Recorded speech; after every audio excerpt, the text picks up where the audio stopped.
artista en América Latina.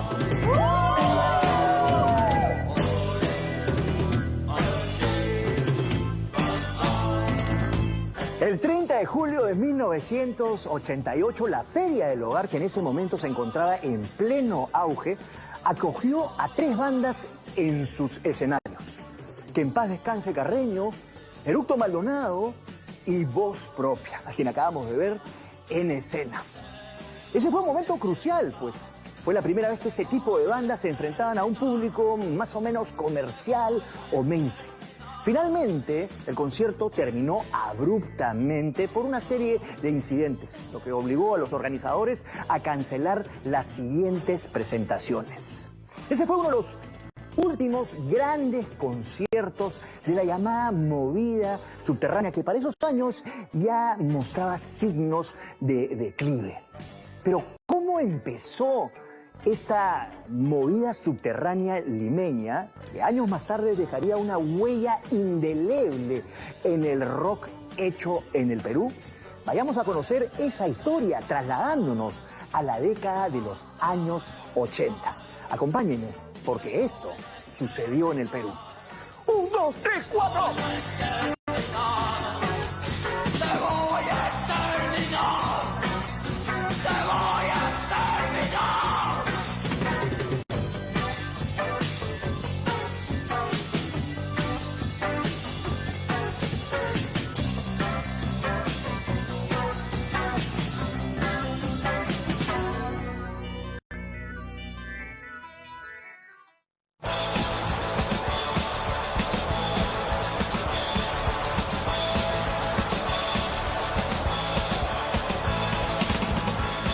¿Cómo era la escena musical de principios de los 80, finales de los 70? Que de pronto ya tenías conciencia de otras bandas en otro lugar. Sí, bueno, en Argentina ya se había dado todo en cuanto a rock en español, ¿no? Argentina, Uruguay, Chile, nos llevaba una delantera espeluznante. Acá los pocos grupos que hacían cosas en español, El Polen, Tarkus, ¿no? A inicios de los 70s, de pronto desaparecen, ¿no? El Polen, por ejemplo, hizo una pausa y siguió después, pero en una pelea muy solitaria, ¿no? Y recién en el 78 es cuando comienzan a brotar en todos lados en la ciudad de Lima una serie de locales donde comenzaron a tocar los grupos. Casi todos eran covers, ¿no? Todos eran tributos. Pero yo ya para ese tiempo yo ya componía canciones, entonces mi idea era pues en algún momento tocar en uno de esos locales, ¿no? Podemos decir que en la segunda mitad de los años 70 convivían 2 circuitos. Un circuito de rock progresivo, donde se hacían, por ejemplo, conciertos en el Teatro Arequipa, con grupos, el grupo más grande de todos ellos es Frágil. Y también hay otro circuito cuyo grupo emblemático es Aplapsus, que tocaban básicamente en locales en el centro de Lima, ¿no? Covers de hard rock, etc. En el año 83 hay un primer intento de hacer una movida alternativa a partir de una asociación que se llama AMUSI, ¿no? Con grupos que eran básicamente progresivos, folclóricos, etcétera, etcétera, y el único grupo más o menos con un sonido punk urbano era Leucemia, que es del año 83.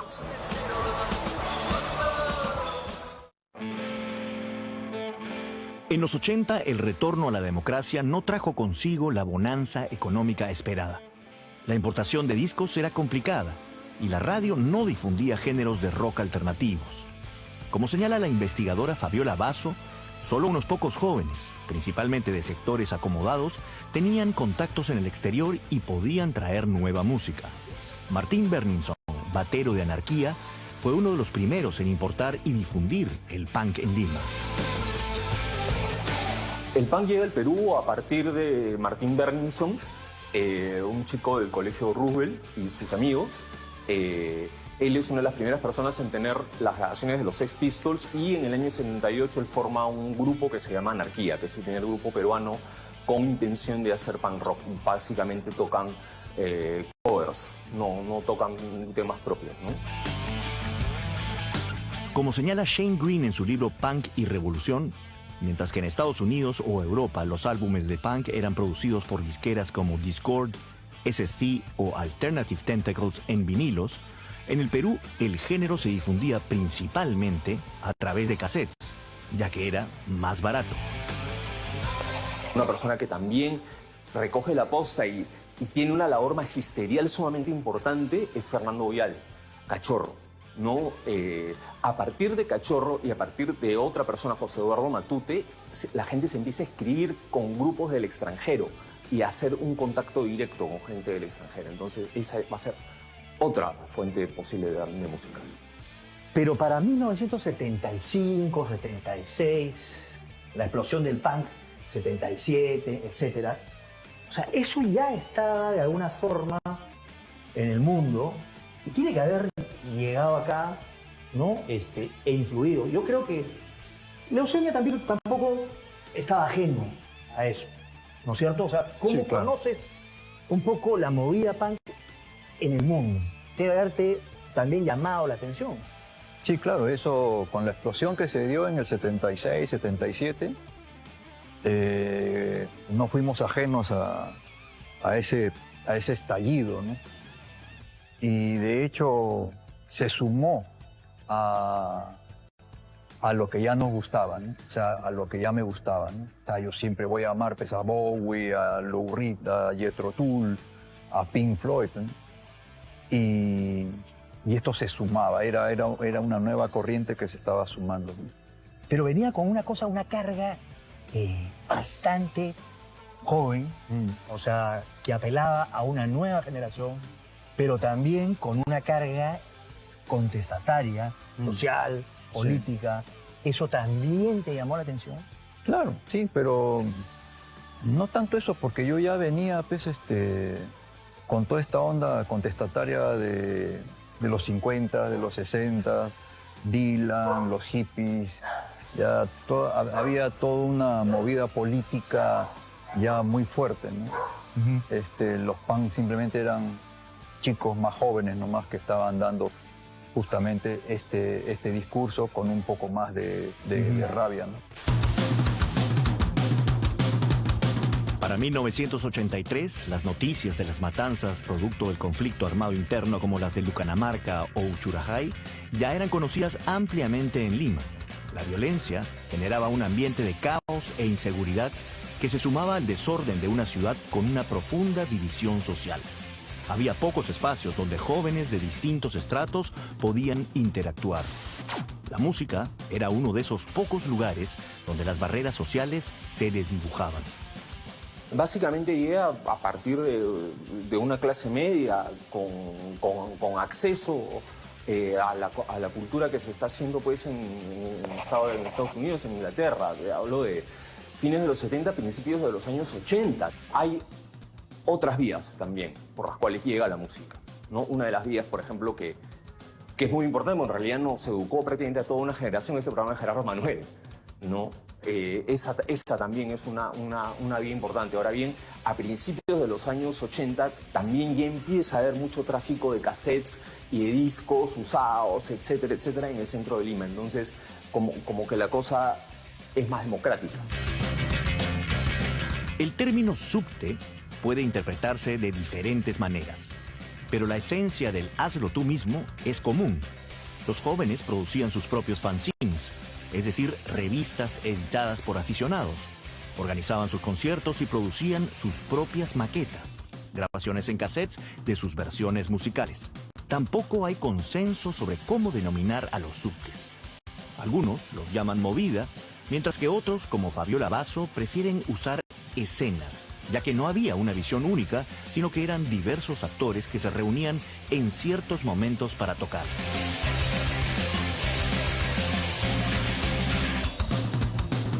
A ver, movida, no movimiento. Movida porque es algo espontáneo. Eso implica un nivel de organización, si quieres, menor, ¿no? Subterráneo alude a lo opuesto a lo mainstream, a lo corporativo. Lo subterráneo es lo autogestionario.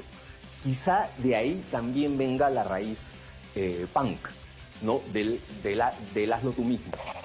digamos, ¿no? Pero en todo caso, la idea de lo subterráneo no alude directamente a un estilo musical. Si bien muchos grupos, y la gran mayoría de los grupos subterráneos, tenían una afiliación punk, el concepto de movida de rock subterráneo alude a un circuito underground alternativo. Al comienzo, cuando nosotros nos juntábamos por similitud con algunas bandas, no solamente por sonido, sino por valores y por temática, por línea temática de las canciones, digamos, al comienzo le llamábamos rock alternativo. Los primeros flyers o volantes que hacíamos, por ahí vas a encontrar que es rock alternativo. Creo que la palabra se acuña cuando Leo Escoria, el bajista de Leucemia y gran ilustrador gráfico, hizo un afiche, el típico de rock subterráneo Ataca Lima, donde sale el pata con la guitarra, ¿no?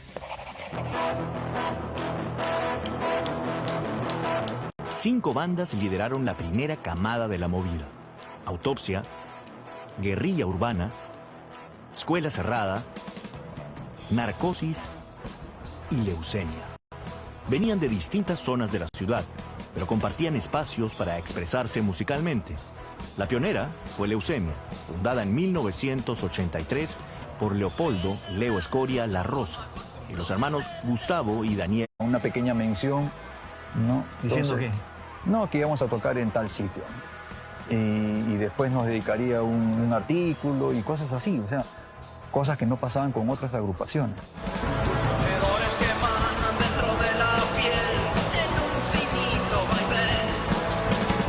Leucemia ya había participado en varios conciertos para 1983, como los Contactos de Integración de la Asociación de Músicos Integrados, o AMUSI, donde generaron un gran impacto en el público.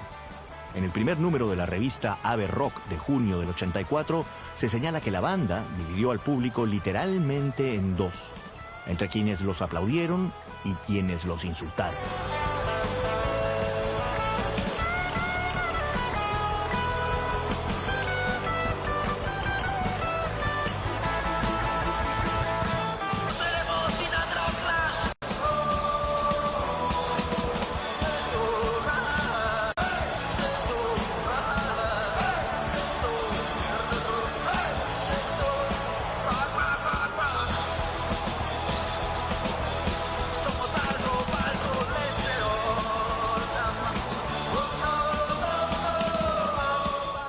Uno de los eventos más importantes de 1984 para los subtes fue organizado por Leucemia y Alfredo Rosell en el pub La Taberna, ubicado al lado de la Palizada en la Avenida del Ejército. La tocada, el rock subterráneo Ataca Lima, se realizó entre el 3 y el 10 de noviembre, con la participación de Narcosis, Del Pueblo, Nieve Negra, entre otras bandas, además de Leucemia. Lo interesante de esta tocada es que fue promocionada en medios masivos y contó con el respaldo de radios locales y marcas de ropa.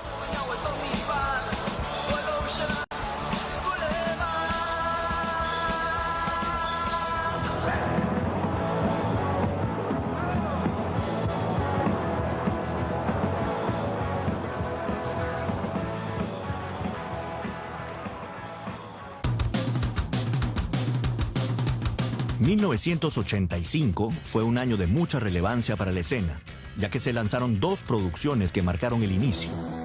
El Primera Dosis de Narcosis y el disco epónimo de Leucemia.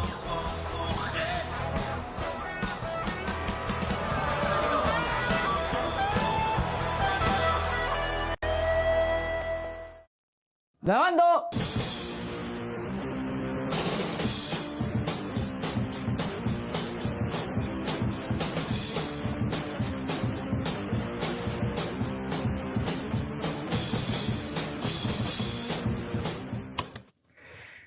La primera maqueta de rock subte, Primera Dosis, no se grabó en un estudio ni con un productor musical.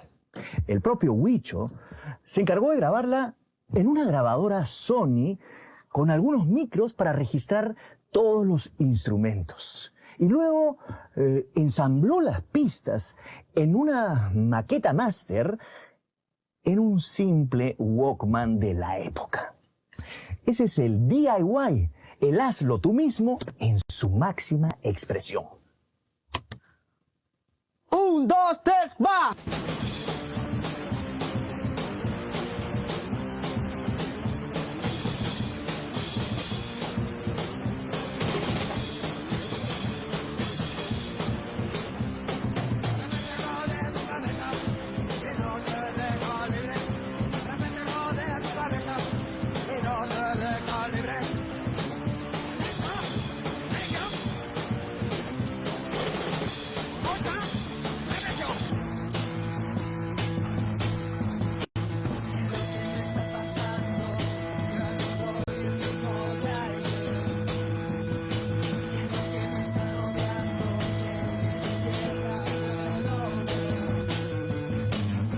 Bueno, en realidad Narcosis era, antes de ser Narcosis, creo que tenían algo así, un nombre como S.A. o algo así. Y ellos se juntaban en la casa de amigos de La Molina, por ahí, y armaban, digamos, tocadas, ensayos, supuestamente estaban componiendo algo, ¿no? O sea, hay grabaciones de esa época, pero como que era bien alcohólico, bien más una diversión que otra cosa. El único que creo que tomaba la cosa más o menos en serio era el Cachorro. Yo había cantado con un grupo canciones de Talking Heads y Gang of Four. Me pasó la voz y me dijo, oye, tenemos este concierto, el cantante no puede estar porque creo que tenía un evento, su confirmación, algo así me dijo. Me dijo para cantar esas 4 canciones y las canté, ¿no? O sea, a mí me pareció un poco raro porque cuando escuché más o menos la onda de la música dije, bueno, esto me parecía como, en el 84 me parecía un poco viejo ya, ¿no? Pero luego ya entendí un poquito más por dónde iba la cosa y dije, ya, bueno, total, como vacilón no está mal.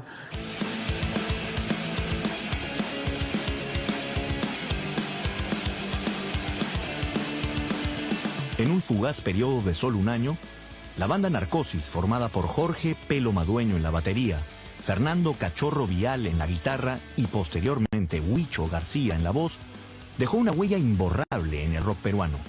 Temas como Sucio Policía, Represión o La Peste se convirtieron en clásicos del rock subterráneo peruano que perduran hasta nuestros días. Le dije, me quedo, está bien, me quedo, pero hagamos una cosa, hagamos esto una producción, ¿no? O sea, hay que producir las canciones y hay que grabar una maqueta. Cachorro me acuerdo que me dio una cantidad de papeles que eran letras así desperdigadas. Yo me di cuenta un poco que el discurso era un poquito disperso, ¿no? O sea, empezaba diciendo una cosa pero se iba por el otro lado. Entonces yo le dije, arreglemos esto de manera que, digamos, lo que estamos diciendo en las canciones sea coherente, ¿no? Y así fuimos dándole forma, o sea, yo iba, digamos, arreglando un poco las letras, inclusive de varias letras que no tenían música, agarraba partes y las completaba, o agarraba partes de varias y hacía una sola, para que tuvieran, digamos, un discurso más o menos coherente y tuviera, digamos, más potencia como canción, ¿no? Y es así como empezamos. Y de ahí, en algún momento, cuando ya teníamos armadas, digamos, las canciones, comenzamos inclusive a componer algunas más, para terminar, digamos, lo que podría ser la maqueta, y empezamos a grabar.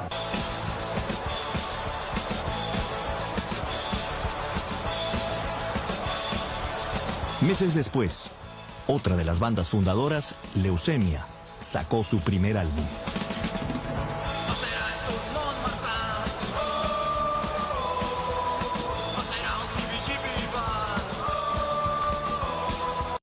Y hablando del disco en sí, o sea, saltar de una producción, digamos, de ustedes, haber tocado, saltar a ser firmado por Virrey, o sea, es un salto enorme, es como...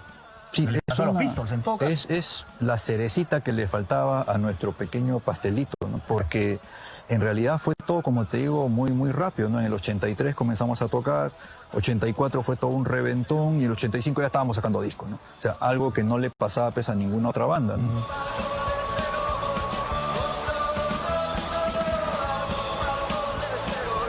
¿Y tú cómo defines este álbum? O sea, ¿cómo definirías lo que ustedes sacaron aquí? ¿Qué es lo que une, más allá de las letras Claro. y la propia música cantada en castellano? Yo he terminado reconciliándome con el disco, ¿no? No me gustó en el momento en que salió, el sonido estuvo muy, muy apachurrado. Muy tarde nos dimos cuenta que los canales con los que se estaba trabajando era bastante pobre el asunto. Las guitarras no sonaban tan fuertes como hubiéramos querido. En fin, ¿no? Pero con el tiempo ya uno se reconcilia porque es parte de tu vida, ¿no? Es parte del crecimiento, es parte de la historia.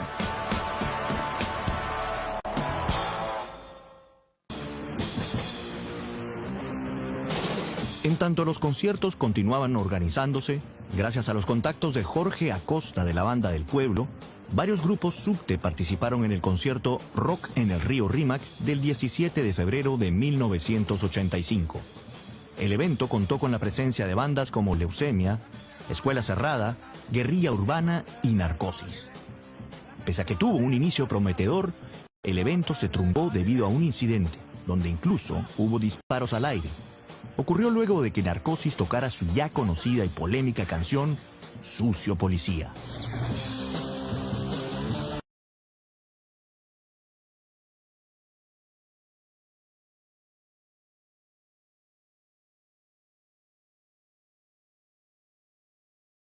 La canción medio que se había hecho un poquito conocida por ahí, había un pogazo inmenso ahí, y lo que sucedió es que estaban ahí, mis padres estaban atrás, no sé dónde, y de repente yo comencé, mientras cantaba la canción, a sentir unos golpes aquí, pa, pa. Entonces yo dije, ¿qué es esto? Y era un tombo con su macana dándome de macanazos para que parara.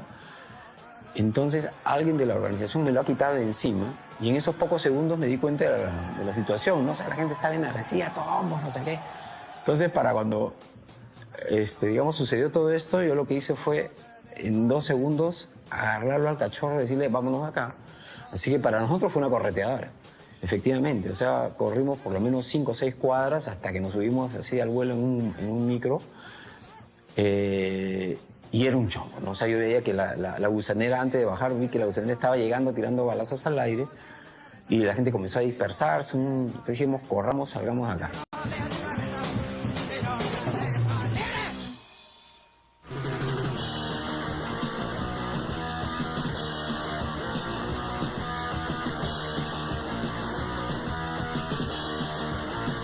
Gracias a los cassettes y a la piratería sin fin, bandas como Eructo Maldonado o Autopsia, que luego se convertiría en la legendaria G3, lograron difundir sus grabaciones. No lo hacían por ganancias económicas, sino para expresar sus emociones y vivencias. Uno de los puntos clave de intercambio de música fue la nave de los prófugos, ubicada en las escalinatas de la Universidad Villarreal. El stand, que pertenecía a Federico Aguirre o Paco de Luca, como lo conocían, se volvió uno de los centros de encuentro más conocidos dentro de la escena subte.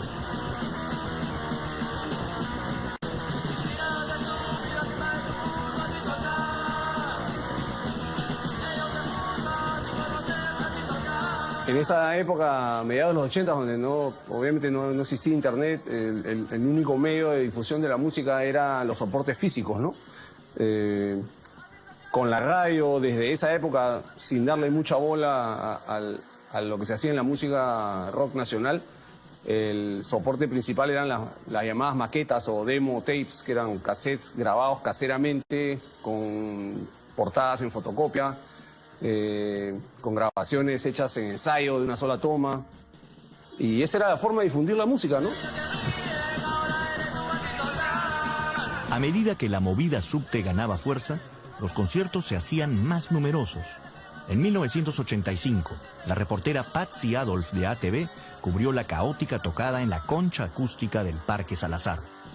El reportaje permitió que por primera vez las familias peruanas pudieran presenciar a los desenfrenados jóvenes punk vibrando en un pogo interminable en televisión. Tras el informe, la escena explotó. Muchos jóvenes que no sabían nada de este tipo de bandas se sintieron atraídos por los sonidos y la estética, sumándose a las filas de los subtes. En el reportaje se puede apreciar que el punk es el género dominante en la movida. Sin embargo, los subte no se limitaban a un solo tipo de rock, sino que abarcaron una gran variedad de expresiones musicales.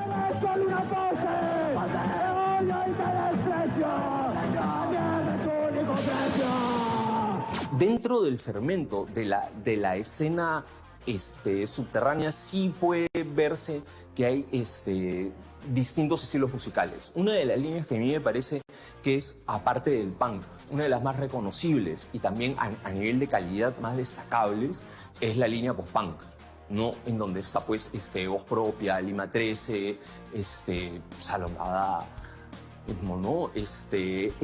Esa me parece una de las líneas más importantes junto a la punk, junto a la hardcore, ¿no? Hay también grupos que hacen otro tipo de música, tipo, por ejemplo, no sé, ska, psicosis, rockabilly, ¿no? Hay gente que empieza a hacer ya experimentación con electrónica, por ejemplo, Té de Cobre, ¿no? En fin, hay una variedad de estilos que explosiona más o menos a partir ya, incluso desde fines del año 85, más o menos.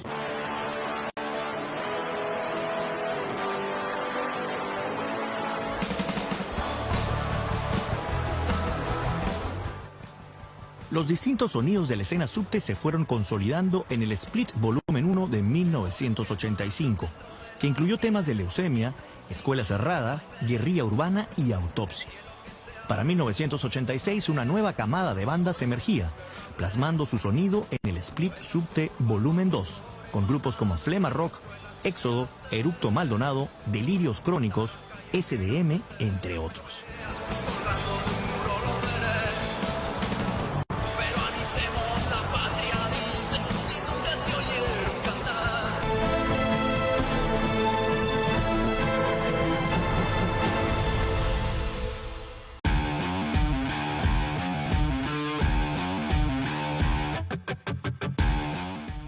Gracias a colectivos como Los Bestias, posteriormente conocidos como los NN, quienes en su mayoría eran estudiantes de arquitectura, se organizaron varios conciertos conocidos como Bestiarios entre el 84 y el 86.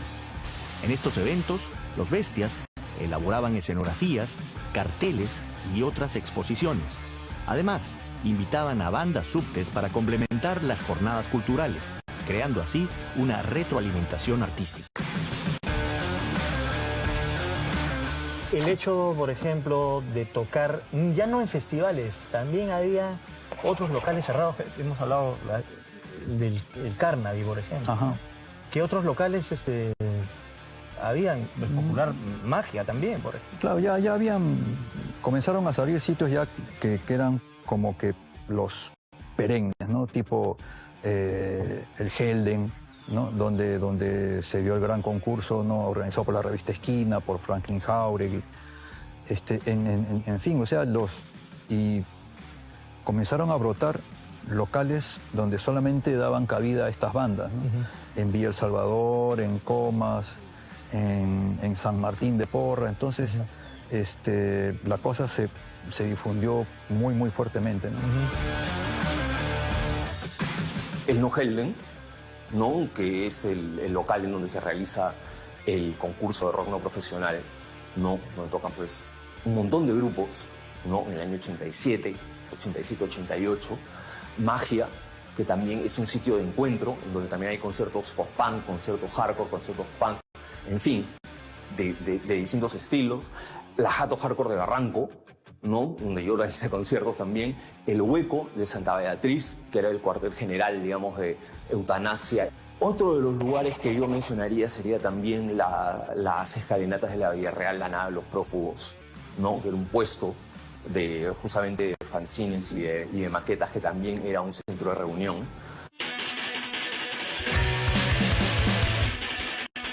El Hueco surgió el 27 de julio de 1987, tras cancelarse un concierto en el local Choferes de Lince.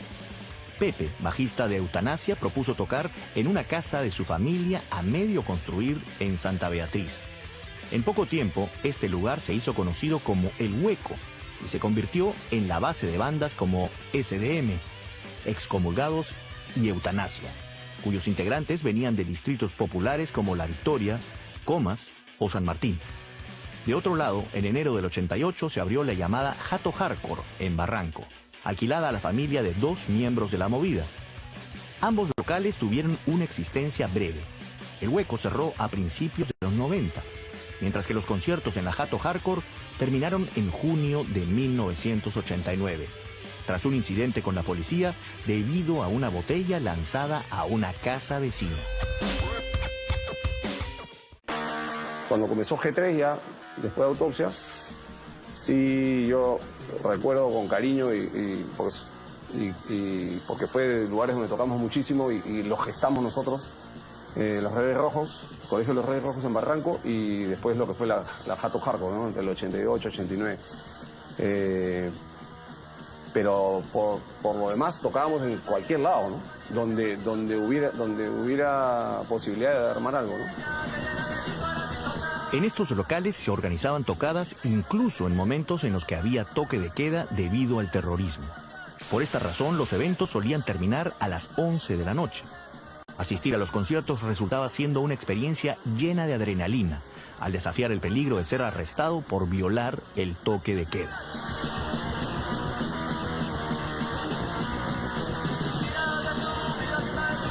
En realidad, la paranoia policial era para todo. O sea, no solo en el campo de la música underground, sino en todo punto, en todo sitio había una paranoia, había una persecución, había sospechas, ¿no? Habían llamadas telefónicas misteriosas, ¿no? a mi casa, ¿no? Entonces, era parte de un momento bastante convulsivo en la historia del Perú. Por ejemplo, Fabiola Baza, en este libro extraordinario que se llama Desborde Subterráneo, habla que hasta inclusive de tensiones. Por ejemplo, hay una de María Teta donde la detienen, la golpean, por lo menos me dice eso. Era parte de toda esta paranoia donde no tenía pues ningún resquemor por ejercer la violencia ante quien sea, ¿no? Era un momento bastante horrible, ¿no? ¿Y leucemia fue, alguna vez te sentiste vigilado, amenazado o con alguna...? No, como casi todos en esa época, ¿no? Casi todos estábamos en una especie de observación, ¿no? Los conflictos en la escena no eran solo externos. Aunque siempre hubo bandas de diversos géneros en la movida, como los oscuros post-punk de Voz Propia, que incluso ganaron el primer concurso de rock no profesional de 1987, las tensiones entre seguidores de distintos estilos comenzaron a surgir. Otra fuente de conflictos fue la división entre los llamados misiopunks, congregados en el Hueco, y los pitupunks, de la Jato Hardcore. Aunque nunca se formalizó un pensamiento político, surgieron bandas con consignas que reflejaban cierto clasismo durante 1985. Algunos subtes provenientes de escuelas públicas y entornos proletarios se oponían a los punks considerados poseros por su posición social a través de canciones como Púdrete Pituco y Maldito Perro Burgués, de SDM y Eutanasia respectivamente. ¿No? Entonces todos estamos comenzando a ser no adolescentes, ¿no? Saliendo de la adolescencia. Entonces, todo, creo que como que no se supo encarar esas diferencias, ¿no? Incluso también esto de los misiopunks y los pitupunks, pelearse, o sea, yo en ese momento ya me pareció una grandísima tontería y ahora más. O sea, el tema era de que era como si algunos creyeran que tuviesen la verdad, ser dueños de la verdad, y los demás no eran suficientemente buenos para formar parte. Todo eso generó un resquebrajamiento. En muchos casos estos conflictos surgieron de las típicas tensiones propias de la juventud. Con el tiempo, varios miembros de la escena subte, ya fueran misiopunks o pitupunks, terminaron superando sus diferencias y entablando buenas relaciones. Yo creo que se replica a nivel de la misma escena gran parte de las pugnas que ocurrían en el país. En el país en ese entonces, también en ese entonces, no solamente ahora, un país muy polarizado, ¿no? Un país donde pues es muy fácil dejarte llegar por los estereotipos, ¿no? Este es pituco, este es misio, este es tal, este es cual, ¿no? Y en fin, pasó lo que pasó. Las peleas comienzan más o menos, y los maleteos comienzan más o menos ya en el año 85, en la segunda mitad del 85. En la mitad del 87 se da, a mediados del 87 más o menos por la época de la estatización de la banca, se da un concierto bastante conflictivo en Los Reyes Rojos, en el cual se separan las dos escenas. Y está por un lado la escena subterránea y la escena hardcore. Y ambas, digamos, hasta el año 89, en que muere la escena hardcore, cuando muere la Jato Hardcore de Barranco, ¿no? Pues ya no se vuelven a mezclar.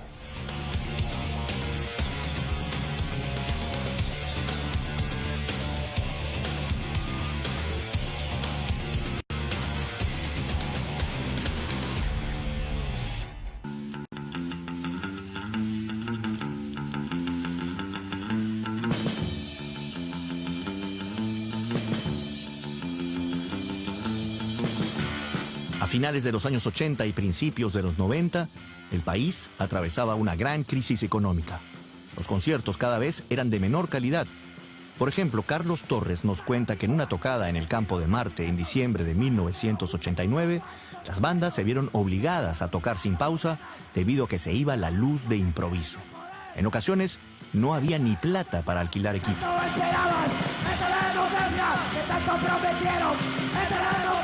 Desaparecen los lugares donde tocar. Hay una crisis económica espantosa que impide que haya una continuidad en la escena. La razón principal es esa. Había muy pocos conciertos, ¿no? Siguen habiendo grupos, la gente sigue parando junta también, ¿no? Pero hay mucha menos actividad, ¿no? Pero la cosa como que surge reinventada a partir del año 93-94, ¿no? Ya en otro capítulo, ¿no? Pero con actores similares, ¿no? La escena de los años 80 es una escena en la que habían básicamente dos escenas. Una escena mainstream y una escena más bien underground, mientras que la escena de los años 90 es una escena en la que hay una clase media, digámoslo así, que es el llamado rock alternativo, ¿no? Digamos, entonces, como que ya no está esa oposición, ¿no? Sino como que hay distintos espacios, ¿no? Yo creo que la aparición de esa clase media por un lado y por otro lado las distintas circunstancias políticas, ¿no? Hacen que, y además el cambio de tecnología, porque también es la época en la que surge lo digital, ¿no? Cambia completamente la dinámica.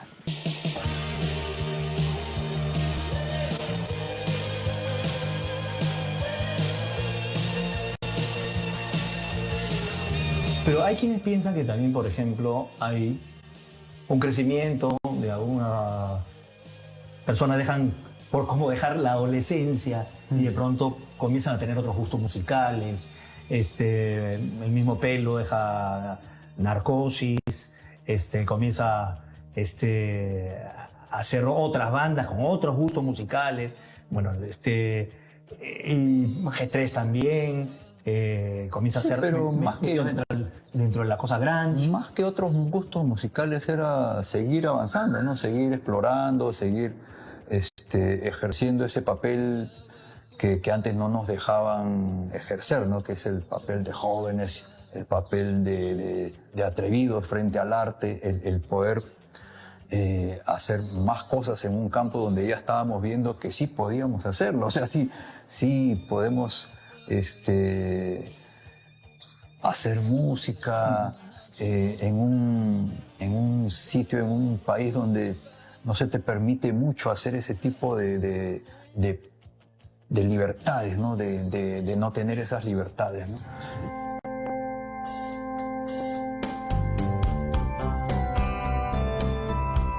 Es importante señalar también el papel que jugaron las mujeres en la escena. Sin duda, una de las figuras femeninas más destacadas fue Patricia Roncal, conocida como María Teta. Su enfoque artístico en bandas como Empujón Brutal en 1986 y Concha Acústica en 1987 a veces difería del estándar punk. Lo más característico en ella, y a la vez lo que solía exponerla a ataques y acoso, era su estilo escénico provocador, en el que usaba la expresión corporal, los gritos y una crítica social punzante. La actitud irreverente de Patricia Roncal le ganó numerosos detractores. Incluso muchos, dentro de la movida subterránea, la tachaban de posera, escandalosa y carente de personalidad. De manera constante, María Teta procuraba satirizar lo que para ella eran símbolos del conservadurismo. En algún momento de 1991, María dejó el Perú. Finalmente, sus amigos y compañeros de escena se enteraron que falleció el 29 de marzo de 2012 en Alemania, a causa de un cáncer de páncreas. No dejar de hacer las cosas, porque las cosas se tienen que hacer. Y si no la haces tú, la va a hacer alguien más adelante, pero va a llegar un momento que alguien las va a tener que hacer, ¿no? ¿Y para qué esperar? Mejor de una vez. Ahora, hay que actuar. Ella no fue la única mujer que se desarrolló artísticamente en este espacio dominado casi totalmente por hombres. Sí había público femenino, pero era minoritario, ¿no? Y bueno, en cuanto a las músicas, la primera que yo recuerdo fue Lili, de Delirios Crónicos. Después estaba Jimena Santillana, de Voz Propia. Bueno, las chicas que tocaron en Salón de Adicto al Corazón, que ya las mencioné, pero me gustaría volver a mencionarlas. Mónica Contreras en la guitarra, Susana Torres en coros, Marisela Yang en la batería, una colaboración de una violonchelista, Susana Zavala. Y bueno, otras chicas, las chicas que después tocaron con María Teta, ¿no? O sea, María Teta después hizo un grupo con chicas. Quizás por ahí se me escapa algún nombre, ojalá que no, y me disculpo de antemano, pero éramos pocas, pero sí había una participación femenina. En Salón Dada y en Col Corazón, Támira optó por el post-punk, un estilo menos desenfrenado y más melódico, lo que la diferenciaba de las otras bandas. Me gusta mucho el punk rock, ¿no? Me sigue gustando, pero ya estando en el escenario y tocando me di cuenta que lo mío, o sea, lo que yo quería hacer o mi propuesta era otra. Mientras que en el punk o hardcore, digamos, las letras, aparte que las letras tenían más que ver con asuntos políticos o sociales, la forma de cantar era más... no necesariamente tan melodiosa, ¿no? Más como enérgica, por decirlo, y rápida también, ¿no? Y el post-punk era un poco otra característica, como te digo, un poquito más melodía, menos rapidez. Las mujeres de la escena mostraron su rebeldía de forma activa y no se callaron. A veces desafiaron a figuras reconocidas de la escena. Por ejemplo, María Teta y Támira Basalo, quien señaló que no quería tocar en un escenario tan comercial, se negaron a participar del concierto de la Feria del Hogar en 1988, que había sido coordinado por el editor Franklin Jauregui. Este concierto que revivimos al inicio del programa resumió bien el espíritu de la movida, desafiante y caótico como para hacer justicia al espíritu rebelde de los subte. Los actos más polémicos los protagonizó la banda de post-punk Voz Propia.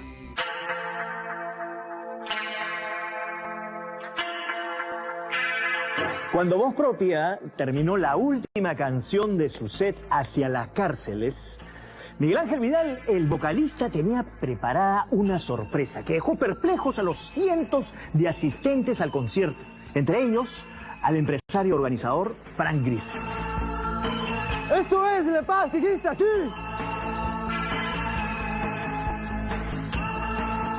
Tras el incidente con la Paloma, se cancelaron las otras presentaciones subte. Muchos subtes a principios de los 90 ya no eran adolescentes y debían trabajar, especialmente en un contexto de crisis. Además, la captura de Abimael Guzmán en 1992 marcó el fin de una década de violencia. Los toques de queda cesaron y los apagones se volvieron raros. La adrenalina y el peligro que caracterizaban la escena se desvanecieron. Podemos decir que el fenómeno subte original fue exclusivo de los 80 y no se replicó fuera de ese periodo.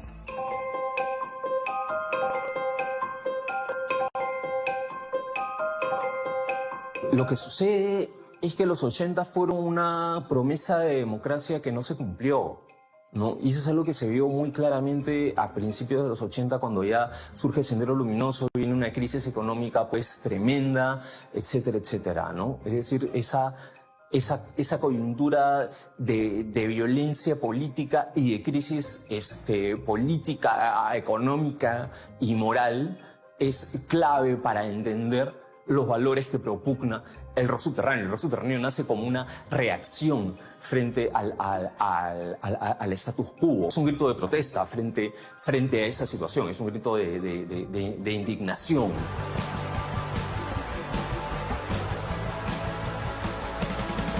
Y mirándolo ya, porque estamos hablando de los años 80, mirándolo con más de 40 años, ¿cuál creen que sea para ti el legado de esa movida ochentera, básicamente? Llamémosla como queremos llamarla, la movida punk, subterránea, independiente. ¿Cuál sería el legado para hoy día? Yo creo que el legado más claro es el espacio que antes no teníamos. Antes no había un espacio para bandas defectuosas como nosotros. No había un espacio para quienes simplemente querían expresarse de alguna forma a través de lo que sea, ¿no? De la pintura, de la poesía, de la música. Y de pronto surge este momento histórico y ese espacio queda, ¿no? Y queda todo un circuito donde comienzan a manejarse una serie de bandas, individuos, colectivos, y todo surgió justamente a raíz de esta revuelta que se hizo a mediados de los 80.